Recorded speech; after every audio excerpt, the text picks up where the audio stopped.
Are you seriously saying this? My dry voice echoed through the dining room of my childhood home, which was lavishly decorated for Christmas. Lying inside the expensive-looking envelope in front of me was a single, flimsy check. In the amount box, the words $200 were scribbled hastily.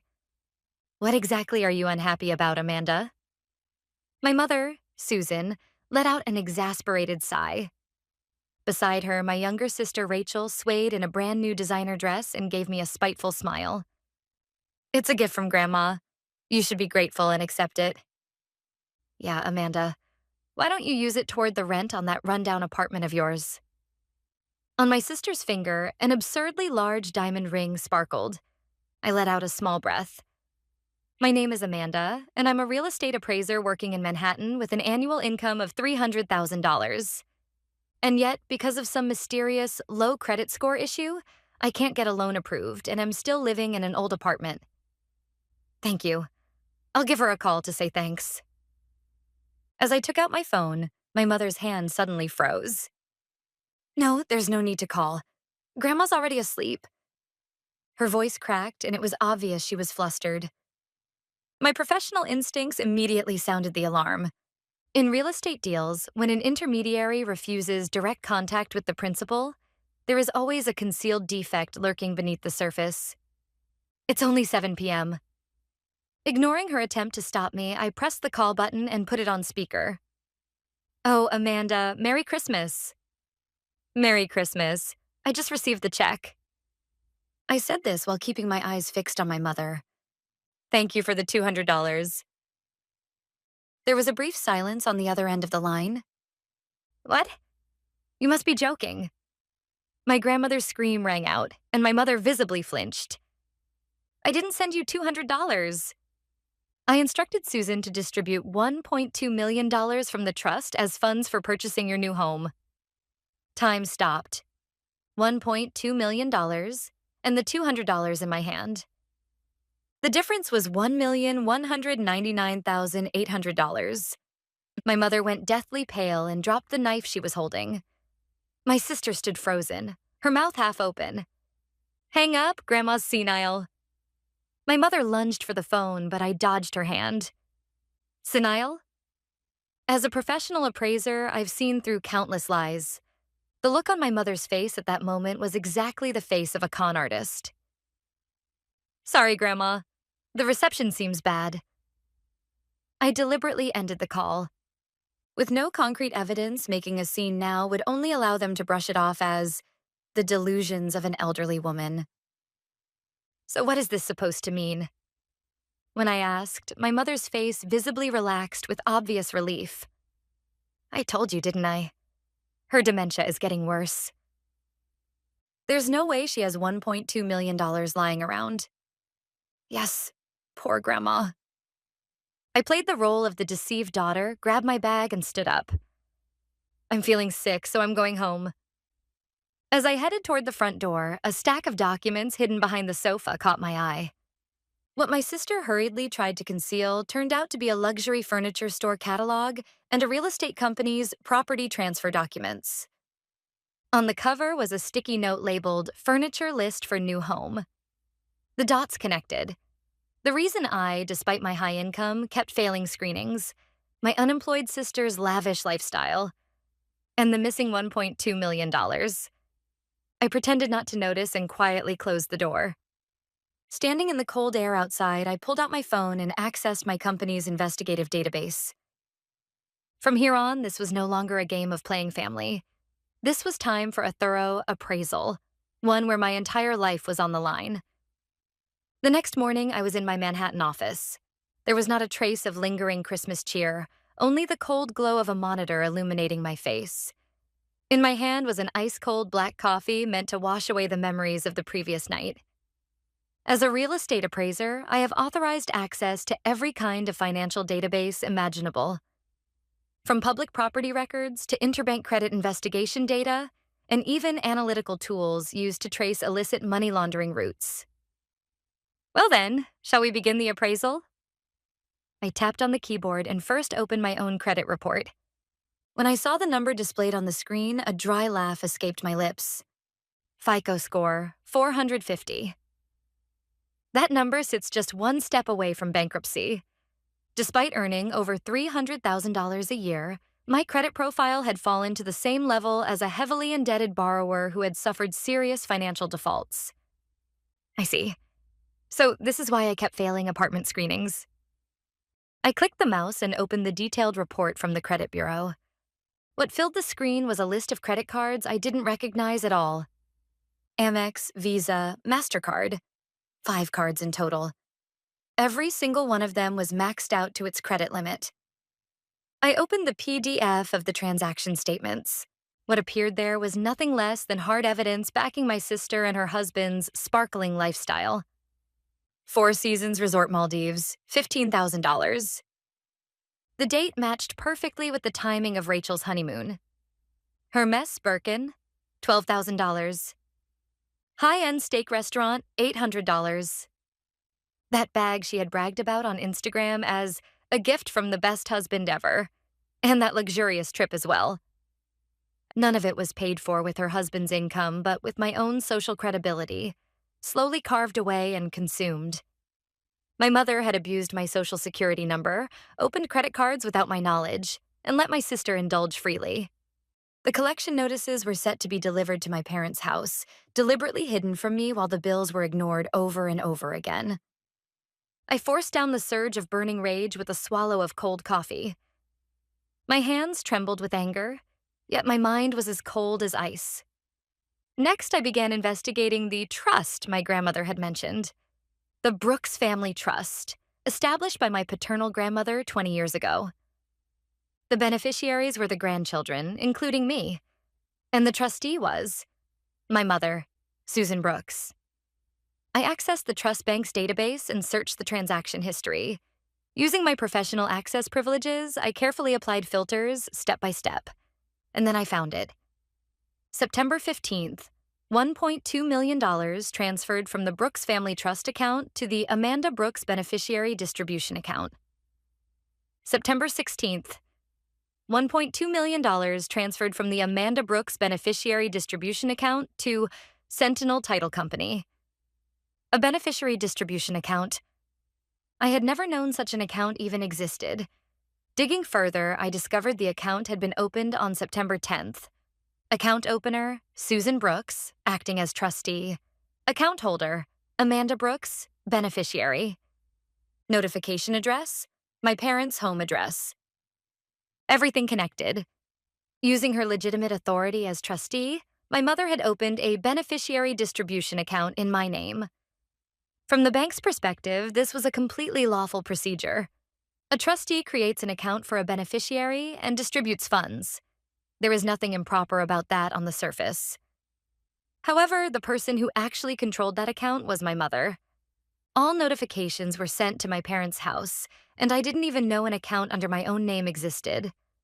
Then my mother transferred the funds from that account as purchase money for my sister's house. How incredibly elaborate. This wasn't simple embezzlement. It was an extremely calculated crime that exploited a blind spot in trust law. I continued digging even deeper. Tracing the transfer records to Sentinel Title Company eventually led me to the property registration of the home that had been purchased. It was a mansion with a swimming pool located in an upscale residential area of Connecticut. The price was $1.25 million. Then I looked at the owner section of the registry. The moment I saw the names displayed there, I nearly crushed the mouse in my hand. Rachel Coleman and Jason Coleman. My sister and her husband. They had used the money that was supposed to buy my home to purchase a luxury mansion for themselves. And that wasn't all. In the mortgage lien section of the registry, there was an entry so unbelievable it made my blood run cold. Joint guarantor, Amanda Brooks. My name. It was clearly a loan taken out to cover closing costs and furniture expenses that the $1.2 million hadn't been enough to cover. And without my knowledge, I had been listed as the guarantor. No wonder. No wonder my credit score had fallen straight into the abyss. Debts I didn't recognize, missed payments, and crushing multiple liabilities. They hadn't just stolen my money. They had trampled on and exploited my social credibility. The very trust that is the lifeblood of my career as a real estate appraiser. This wasn't merely a family dispute. It was a parade of serious felonies, violations of trust law, forgery of private documents with official seals, wire fraud, embezzlement, and identity theft. Crimes that would guarantee a one-way ticket to federal prison. With trembling hands, I downloaded the Displayed Property Registry PDF. There was no sadness, only cold, merciless anger and a hunter's exhilaration at having cornered her prey. All right, Rachel. I took out my phone and sent a message to Eric, a college friend of mine who specializes in digital forensics. It's been a while. I need you to dig up some dirty data for me. I'll make it worth your while. I'll put your entire life up for auction, along with that house. It was late on New Year's Eve when I heard back from Eric, my old friend who specializes in digital forensics. Amanda, brace yourself before you look at this. This goes far beyond just bad. The moment I opened the encrypted file he sent, my room, lit only by the pale blue glow of the monitor, was flooded with the pitch-black malice of my mother Susan and my sister Rachel. What Eric had obtained was the hard drive from an old laptop my mother had left abandoned at my parents' house. You said you were going to do a big cleanup in Mom's basement, right? You mentioned you were going to throw away that old PC, so I took it. It was shared family property, so that's not a problem, right? That was something I had heard from my mother last Thanksgiving. It's an old computer. I don't use it anymore, so I'll throw it away. Taking home a PC that had been used as shared family property before it was discarded is legally a gray area, but as evidence in a criminal case, it is more than sufficient. From that device, Eric had recovered deleted emails and files.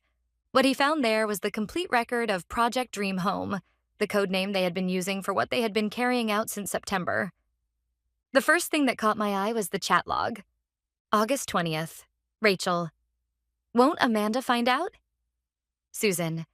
It's fine. If I open the account using my authority as trustee, it will look legal. All the notifications will be sent to our address. Rachel. Then we can really buy a house with a pool. Susan. Yes, Amanda is single. She doesn't need a big house anyway. September 1st. Susan. I'll pay Michael the notary $5,000 to cooperate. I'll write Amanda's signature myself. I've practiced it for years. Practiced it for years. A dry laugh escaped me. Among the deleted files was an altered image of my driver's license. The face photo had been replaced with a picture of me from high school and digitally modified to resemble my sister. File name, ID modified.jpg. Creation date, August 15th. And in the emails with the title Company Representative, there were painfully vivid exchanges laid bare. Then, in the next email, there was an attachment. File name, Zoom recording SEP 19 MP4. Eric had added a note that read as follows. You should watch this video. It's really bad. I clicked on the video file. What appeared on the screen was a Zoom video call interface. Sitting there was me, wearing a mask and sitting under dim lighting. The hairstyle had been made to resemble mine, but the shape of the eyes was unmistakably Rachel's. Ms. Amanda Brooks, correct? For identity verification, could you please hold your driver's license up to the camera? It was the voice of the title company representative. The me on the screen held up the altered fake driver's license. Thank you. Then could you lower your mask slightly so we can confirm your face? I hesitated for a moment, then slid the mask down to my chin. The lighting was dim and the camera quality had clearly been lowered on purpose, but the face on the screen was unmistakably my sister's, carefully made to resemble mine. There's no problem. Then we'll proceed with confirming the contract details. The video continued, but I stopped it there. I felt nauseous. My mother and sister had carried out the real estate transaction by impersonating me, with this level of meticulous planning. However, what cut into my heart the deepest was another chat log. October 3rd. Rachel. Mom, has Amanda contacted you? Susan. No, nothing at all. She still hasn't noticed. Rachel. Amazing. An account opened in her own name. $1.2 million moving around and she doesn't notice a thing. Susan. She's always focused on work and never checks her own credit information. And she would never even imagine suspecting us. Rachel. We're family after all. LOL. Susan. Exactly. We're family, so of course we help each other. Rachel. But what if she finds out? Susan. It's fine. If that happens, we'll just say it was for tax purposes or a temporary name lending. I've already prepared the paperwork. Family. Staring at the screen, I let out a deep breath. To them, family was nothing more than an excuse for exploitation. With trembling hands, I backed up all the data and saved it to an encrypted USB drive. Then I called Eric. Thank you, Eric. This is more than enough evidence. Are you going to the police? Yes, but before that, there's something I need to do. Do what? I answered while looking down at the city lights outside the window. My job as a real estate appraiser. I need to inform the owners that their house has a material defect. That night, I didn't sleep at all as I organized the materials. Trust account transaction records, certified property registries, forged ID data, email logs, chat histories, Zoom video recordings, and archived snapshots of social media posts. I arranged everything in chronological order, added legal annotations, and compiled a flawless report. It was a death note designed to socially erase the person who had once been my mother, and the person who had once been my sister. The final warm place in my heart, the lingering affection I had held for my family, had gone completely cold. All that remained was a resolve as hard as concrete, cold and bordering on murderous intent. No tears came. The time for crying was over. Now it was my turn to send the invoice. And it would be an exceptionally expensive one. Even after the new year began and the Christmas decorations were removed from the city, December 25th had not ended inside my heart. I applied for paid leave and withdrew every last bit of my remaining savings. For the battle ahead, I would need the power of professionals. January 5th. I knocked on the heavy oak door of a law office in downtown. The man who received me was Arthur, an attorney who specialized in corporate law and violations of trust law. His sharp eyes behind silver-rimmed glasses and his cold, emotionless demeanor were strikingly similar to my own. I showed him the digital data I had gathered and the 78-page report. For 30 minutes, Arthur scrolled through the screen without saying a single word, then adjusted his glasses and finally spoke. Perfect. This alone is more than sufficient to file criminal charges. He continued as he flipped through the report. Abuse of authority as a trustee. This is a textbook violation of trust law. On top of that, embezzlement through misuse of a beneficiary distribution account, identity theft, and forgery carried out in collusion with a notary. If prosecuted under federal law, your mother as the principal offender would almost certainly face 3 to 5 years in prison, and your sister as an accomplice would receive 2 to 3 years. The bribery of a notary is particularly egregious. He would lose his position and receive a custodial sentence of more than 3 years. I looked out the window. Is this enough evidence to ensure that everyone goes to prison and that I recover the stolen $1.2 million? More than enough. Arthur smiled. However, if we add further physical reinforcement, it would be perfect. Physical reinforcement? Yes. For example, traces showing that your mother and your sister were acting with malicious intent on a routine basis. There is always a non-zero risk that digital data could be dismissed as hacked or fabricated. From that day on, my life changed completely. During the day, I shut myself away in libraries, devouring case law related to state trust law and real estate law. And when night fell, I put on a black hoodie and headed to 450 Oak Street, where my sister and her husband lived. Nights in upscale residential neighborhoods are quiet. Posing as a local resident, I approached their trash bins on the night before garbage collection day. It was dirty work. As a real estate appraiser, someone who is supposed to assess the value of buildings, I was rummaging through someone else's trash. A wave of humiliation threatened to rise up, but I clenched my back teeth and forced it down. There were results. Discarded credit card statements, torn up and thrown away. Printed on them were records of fine dining and luxury brand purchases, all charged to cards opened in my name. There was more. Shredded scraps, cut into tiny pieces by a paper shredder. I took them home and late at night, reconstructed them like a puzzle using tweezers. What emerged was a handwritten memo from my mother, Susan.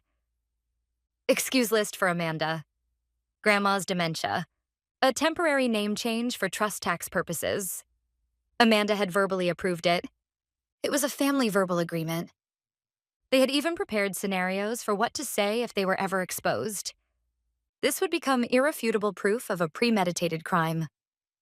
At the same time, I also investigated the surroundings of the notary, Daniel Foster. He ran a modest office, but recently his lifestyle had suddenly become lavish. A brand new Porsche, frequent trips to casinos. I hired a private investigator and had him photograph Daniel meeting secretly with my mother. The moment my mother handed him a thick brown envelope at a cafe terrace was captured with striking clarity. The date was September 12th, 3 days before the beneficiary distribution account was opened. During the investigation, my mother called me many times. Amanda, how are you? You haven't come by at all lately. Her voice over the phone was as gentle as ever and just as hollow. I took a deep breath and answered while forcing a smile at my reflection in the mirror. Sorry, Mom. I've been put in charge of a really big project and I've been busy. I think it'll be wrapped up by spring. Oh, I see. Don't push yourself too hard. My mother knew nothing about the fact that she was already completely surrounded. After hanging up, I rushed to the bathroom and vomited everything in my stomach. She was still trying to take something from me. Fear turned into anger turned into disgust, and eventually it was distilled into a cold, emotionless task. Mid-February. All the pieces were in place. Trust account records, forged registry documents, digital forensic results, notes reconstructed from trash, photographs of secret meetings taken by a private investigator, and the thick draft complaint prepared by attorney Arthur. A total of 92 pages. I carefully bound it all together and typed, Project Truth on the cover. Everything is ready, Arthur said. When do you plan to report this to the police? No, not yet. I shook my head. The police move last. Before that, the parties involved need to be formally notified. In real estate transactions, a disclosure of material facts is essential. Notification? Where? At the next family gathering. I smiled coldly. My 30th birthday party is scheduled for next Sunday. Ironically, my mother and sister were using my birthday as an excuse to gather relatives for yet another party. They were probably planning to show off what a close family we were and ask for something else in the process. It was the perfect stage. I rented a projector and a screen and prepared the presentation materials for the day. The PowerPoint deck consisted of 50 slides. The title was My Family and the Whereabouts of $1.2 million. On the night before everything was set into motion, I quietly reached out to only one person, my grandmother, Natalie. Grandma, tomorrow's party might get a little noisy, but I really want you to come no matter what. Amanda, have you found something? There was a mix of hope and anxiety in my grandmother's voice. Yes, I'm going to reveal everything. I won't let your gift go to waste. After hanging up, I looked up at the sky outside the window. Snow had begun to fall. The following day, I would melt away all the lies that had piled up like snow since that Christmas night. I got into bed, but there was no way I could sleep with my nerves buzzing. A long, dark winter was finally coming to an end. The following day would be the day my new life began. February 20th, my 30th birthday party.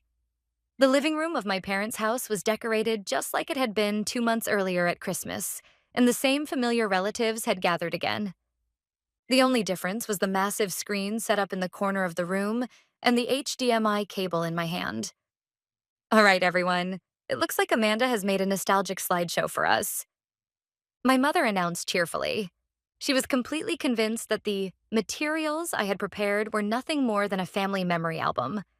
With champagne glasses in hand, my sister Rachel and her husband Jason had claimed the best seats on the sofa. I'm excited, Amanda. Did you include some cute pictures of me too? Rachel smiled in a cloying, ingratiating way. Yes, of course. I included plenty of moments when you were at your most radiant. I smiled back and dimmed the lights in the room. Silence fell. Holding the remote as if it were a microphone, I made a calm declaration. Then let us begin. The theme of today's presentation is the misappropriation of trust assets and the criminal liability that follows. The projector powered on and light was cast onto the screen. What appeared there was not baby photos. It was an enlarged record of trust account transfers. Transfer source: Brooks Family Trust Account. Amount: $1,200,000. Transfer destination: Amanda Brooks Beneficiary Distribution Account. Final recipient: Sentinel Title Company. Huh? A strange sound slipped from my mother's throat. Murmurs began to ripple through the room. I advanced the slides. Next appeared the certified property registry of the house where my sister and her husband lived, along with a flowchart showing the movement of funds. On September 15th, the $1.2 million that my grandmother instructed to be distributed to me passed through a beneficiary distribution account controlled by my mother the very next day. And on September 20th, it was settled as the purchase price for the property at 450 Oak Street. However, for some reason, the ownership was transferred to Rachel and Jason. Hey, Amanda, what kind of joke is this supposed to be? My mother jumped to her feet and tried to block the screen. Sit down, Mom. We're still in the introduction. I continued coldly and displayed the next slide. It was the photograph of my mother secretly meeting the notary and handing him a brown envelope. A date timestamp was visible in the lower right corner. September 12th, 2024. A collective gasp rippled through the room. This is evidence of bribery involving the notary, Daniel Foster. My mother bought him off for $5,000 and had him notarize documents with my forged signature. This constitutes a federal felony: bribery and forgery of private documents bearing official seals. That's a lie. It's fabricated. Rachel screamed. Her face was bright red, and she dropped her wine glass. There's no way we'd ever do something like that. Amanda, have you lost your mind? Lost my mind? Then shall we call this fabricated as well? I moved on to the next slide. The restored chat logs filled the large screen. The room froze.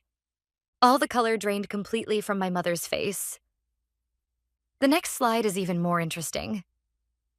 I continued in a flat, emotionless tone. The next slide displayed my credit report. Below it was a list of 5 credit cards opened in my name.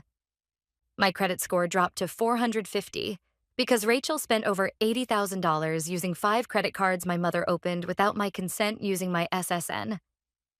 The slide changed, revealing detailed purchase histories. 4 Seasons Maldives, $15,000. Hermes Birkin, $12,000.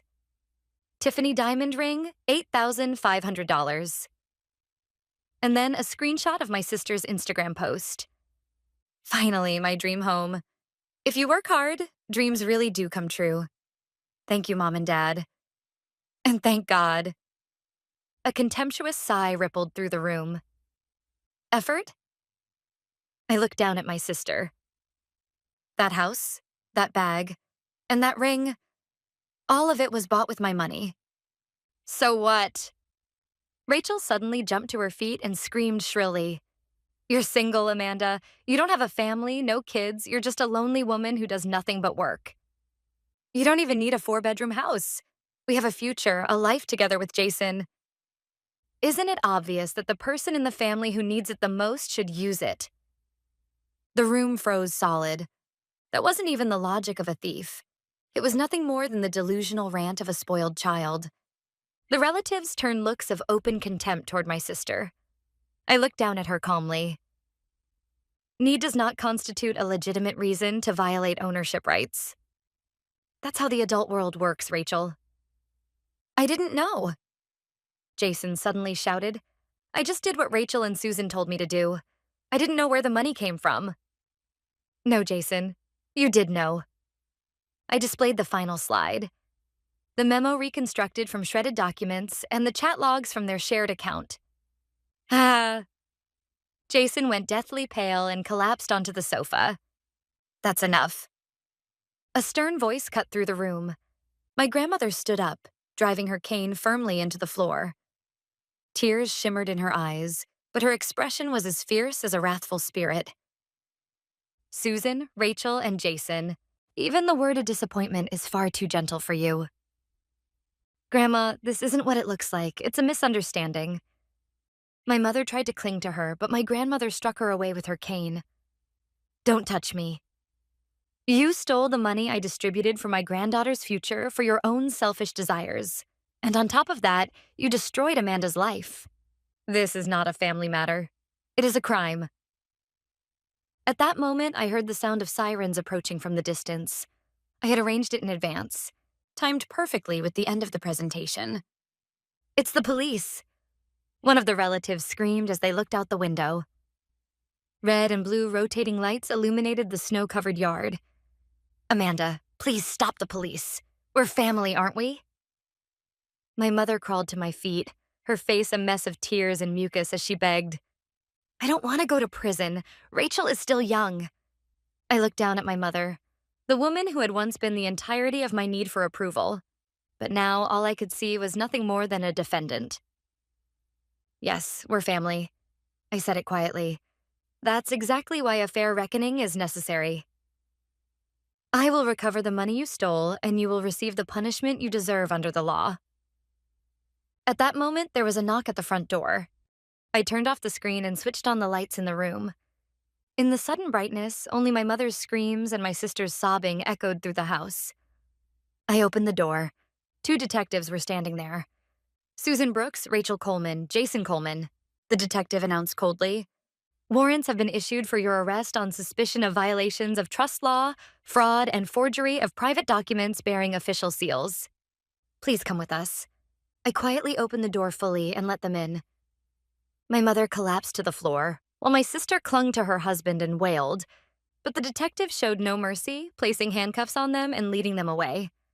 After that, a verdict was handed down in a federal courtroom. Susan was sentenced to 36 months in prison, Rachel to 24 months, Jason to 18 months, and the notary, Daniel Foster, to 36 months of incarceration. In addition, all of them were ordered jointly and severally to pay me $1.5 million. The gavel echoed. Everything was over. The luxury mansion at 450 Oak Street, which had been seized, was bought back by my grandmother and transferred to me. 1 year has passed since then.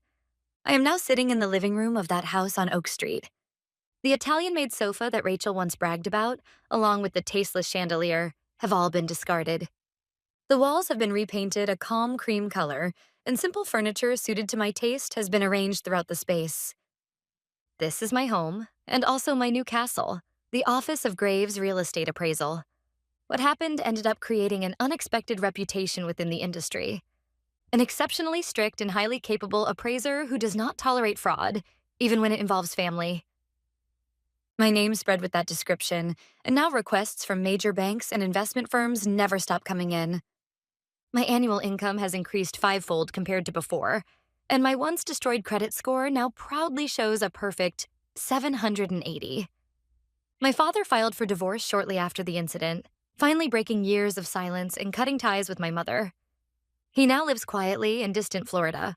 From time to time, emails arrive from him, filled with apologies and words wishing for my continued success. And on a quiet weekend afternoon, I sit across from my grandmother in front of the fireplace, drinking tea together. Outside the window stretches a carefully tended garden, bathed in gentle sunlight. It's become a wonderful home, Amanda. Yes, the true value of a house is determined by who lives in it and how they choose to live. Real estate is the same as life.